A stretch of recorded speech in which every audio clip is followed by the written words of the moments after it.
Bismillahirrahmanirrahim. اشرح لي صدري ويسر لي أمري واحلل عقدة من لساني يفقه قولي.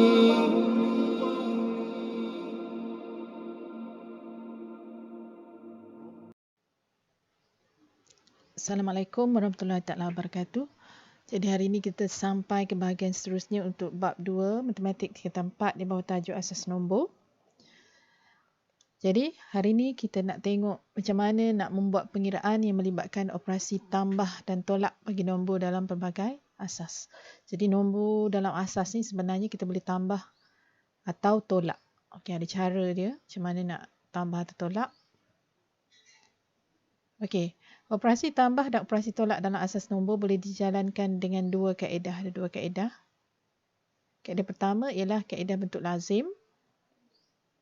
Itu cara menulis nombor secara menegak dalam operasi tambah dan operasi tolak ni macam yang kita buat di tingkat ataupun di sekolah rendah lah, bentuk lazim macam biasa. Kaedah yang kedua ialah penukaran nombor dan asas kepada asas 10. Barulah kita tambah tolak, kita tukar. Tapi yang ni rumit lah sebab ada banyak step. Okay.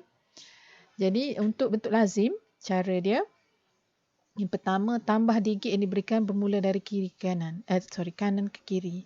Kita tulis biasa macam biasa. Contohnya kita ada nombor 327 asas 8. Okay, kita nak tambah dengan nak tambah bentuk lazim ni, asas ni mesti samalah. Katakan 1 3 asas 8. Jadi kita kira dari kanan barulah ke kiri. Sama juga, tolak pun sama. Okey, kedua hasil tambah digit dalam asas 10 ditukar kepada asas yang diberikan. Kita tambah ni sebenarnya kita tambah ikut asas 10. Katakan 7 tambah 3 tu 10. Kemudian 10 tu kita kena tukar pula ke asas 8. Okey, 10 dalam asas 8 berapa? Kemudian ada yang perlu naik atas lah. Rumah yang berbeza. Okey, kemudian proses ini akan berulang sehingga semua digit dalam nombor selesai ditambah. Ini tambah belum ke operasi tolak lagi. Okey. Seterusnya kaedah yang kedua ialah kaedah penukaran asas. Maksudnya kita tukar nombor kepada asas 10. Yang ni either kita nak gunakan kalkulator ataupun kita buat secara bentuk lazim. Secara kaedah yang kita dah belajar. Kemudian kita tukar nombor yang lagi satu pun sama, barulah kita tambah. Bila dapat jawapan dalam asas 10, kita tukar balik ke asas yang kita nak. Okey, sini kita tengok satu contoh. Hitung nilai bagi setiap yang berikut. 110 asas 2 tambah 111 asas 2. Tengok kaedah ni saya terang sikit. Okey, 0 tambah 1 kita dapat 1, betul lah. Dalam asas 10. Okey, ingat kita tambah tu dalam asas 10. 1 tambah 1 dapat 2. Tapi kita kena tukar 2 dalam asas 2 ialah 1 kosong. So kosong di sini. 1 naik atas. Kemudian 1 tambah 1 tambah 1 3. 3 dalam asas 10. Kita tukar asas 2 dia jadi 1. 1. Ni. Dah. Sebenarnya yang ni dia nak explain saja. Awak mengira tak perlulah tunjuk yang bawah ni. Okey, tip. Melakukan operasi tambah seperti biasa dan tukar nilai ke asas 10 kepada asas 2. Okey, kalau kita tukarkan asas, yang ni mula-mula kita 110 asas 2 tukar ke asas 10 jadi 6. 111 jadi 7. 6 tambah 7, 13. Ini buat pembahagian panjang ke bawah. Jadi kita dapat juga 1101. Jawapan masih sama. Antara dua kaedah ni, yang ni lebih ringkas. Tapi awak kena tahu juga kaedah yang kedua. Okey, kalau asas 8 sama juga. 3 tambah 5, 8. 8 dalam asas 8 ialah 1 kosong. Ingat, 8 tak ada. Digit 8 tiada dalam asas 8.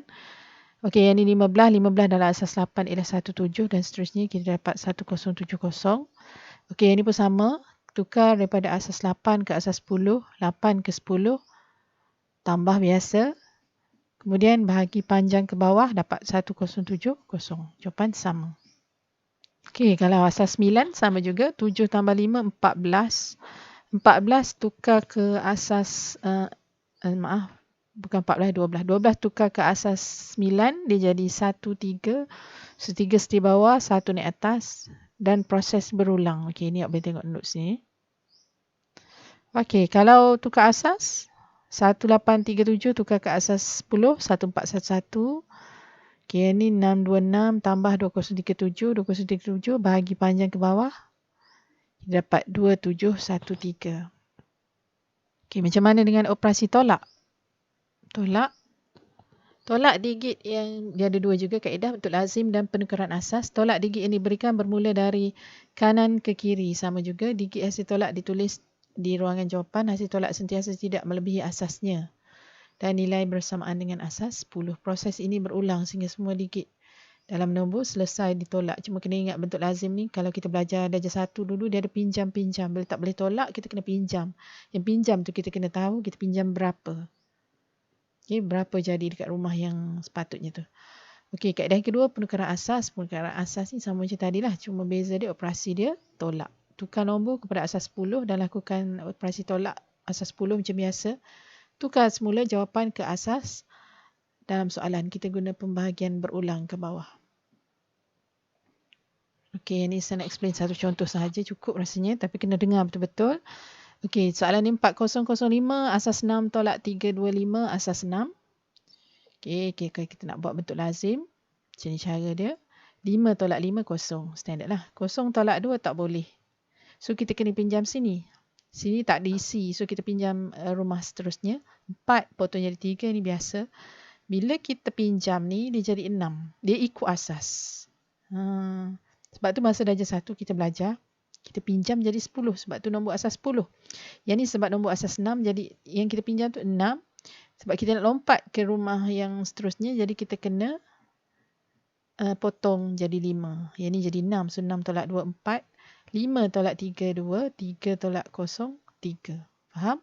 Mudah ya? Okey, yang ni saya tak perlu explain lah. Biasa sahaja. Okey, seterusnya kita nak tengok bagaimana menyelesaikan masalah yang melibatkan asas nombor. Ni soalan problem solving. Cuma kena ingat satu lah. Problem solving ni macam-macam gaya soalan dia boleh keluarkan. Tak semestinya soalan yang saya bincang ni. Kalau tambah tolak memang itulah soalan dia. Ataupun pattern dia. Yang ni kita cuma boleh bincang saja. Okey, tengok contoh 12. Okey, dia kata cara ke sekolah. Bas 25%, kereta 40%, jalan kaki 17%, basikal 10%, seterusnya motosikal 8%. Okey, kalau kita tambah semua ni, kita dapat berapa? Kita dapat 100%. Okey, jadual menunjukkan kajian terhadap 200 orang murid hadir ke sekolah. Tentukan bilangan murid yang hadir dengan menaiki bas dan kereta dalam asas 4. Bas dan kereta. Dia nak asas 4. Yang ni dia bagi nak asas 10 lah. Okey. Soalan B, hitung jumlah murid yang hadir. Jumlah maksudnya tambah lah. Dengan menaiki bas dan kereta yang, dalam asas 4. Yang ni dia nak one by one. Satu-satu berapa naik bas, berapa naik kereta. Yang bawah ni dia suruh sum up together. Okey, hitung beza. Beza maksudnya tolak. Bilangan murid yang berjalan kaki dan menunggang motosikal dalam asas 7. Okey, kalau kita tengok ni berjalan kaki dengan motosikal, berjalan kaki lebih ramai, jadi kita tolak berjalan kaki, tolak motosikal. Okey, kita tengok penyelesaiannya. Okay, jadi masalah dia, memahami masalah 200 jumlah murid, peratus diberikan dan perlu ditukar dengan bilangan murid. Okey, sebenarnya kita tukar dululah. Macam ni. Naik bas tadi 25%. Darab dengan 200 dapat 50. Maksudnya 50 orang pelajar menaiki bas. Kita nak asas 4. Jadi 50 bahagi panjang, bahagian berulang ke bawah, kita dapat 302 asas 4. Boleh? Biasa je tu. So, kereta tadi 40%. 40% darab 200, 80. 80 tukar ke asas 4. Kita dapat 1100 asas 4.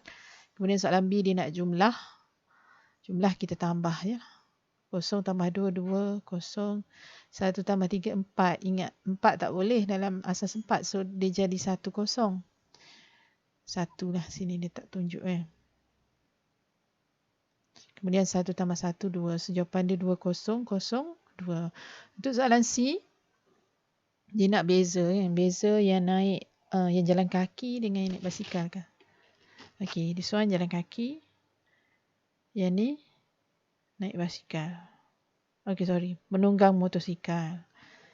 Okey. Jadi dapat 34 dengan 16. Tolak. Kita tolak dalam bentuk lazim dululah. Lebih senang sebab kita dah tukar. So 18, kita tolak bukan bentuk lazim. Maksud saya tolak dalam asas 10 dulu. Okey, dapat 18. Yang tukar ke asas 7. 18 bagi 7 dapat 2. Baki dia 4. 2 bagi 7. Kosong baki dia 2. So jawapan dia 24 asas 7. Jadi itu sahaja pelajaran untuk hari ini dan juga untuk bab 2. Sekian. Assalamualaikum warahmatullahi taala wabarakatuh.